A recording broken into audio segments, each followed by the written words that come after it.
Разновидность струнных инструментов, вот это сигутки, это брунганы. Эти инструменты, они имеют очень древнюю основу. Кэрт-сигудек, да, имеет основу тоже очень древнюю и тоже связана с промыслом, да, то есть каким-то. Но это охотничий промысел.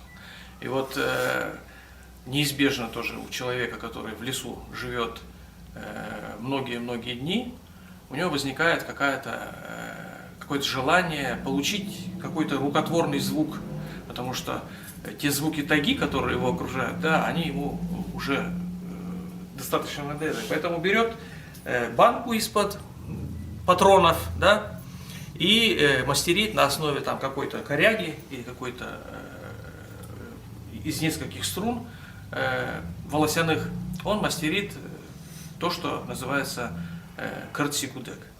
Вот. Волос у него, у охотников всегда с собой, потому что раньше луки, стрелы, да, тетива была волосяная. Вот. Корягу в лесу найти несложно, а позднее либо какая-то банка, либо какие-то там охотничьи принадлежности, так или иначе, ну вот родился такой инструмент.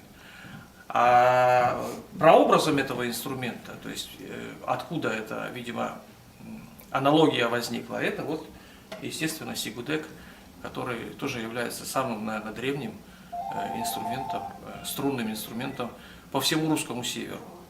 И в Карелии есть подобные инструменты, и знаменитые гудошники в России, которые тоже использовали подобные инструменты в качестве музыкального сопровождения своих былин, там, песен и баллад. Мы знаем, что переселение финно-угорских племен с Волги шло вдоль Урала, одна ветвь шла, да, на север уходила и дошла до Финляндии, да, то есть в ту сторону это вот люди, эти территории были засечены финно-угорским народом. И по югу, по Волге ушли на Карпаты, да, то есть там, где мы говорим о Венгрии, в частности. Вот, поэтому на всей этой территории подобные инструменты находились. На всей территории. И в Финляндии, и в Эстонии, и в Архангельской области. То, что мы просто находим аналогии в русской культуре, аналогии подобные есть в финно-угорской культуре. И говорить сегодня о том, кто первый сделал, это невозможно. Не вытащить, не вывести, не привести. Другое дело, что, может быть, там дольше продержалось, а здесь никто не видел. Земля была закрыта.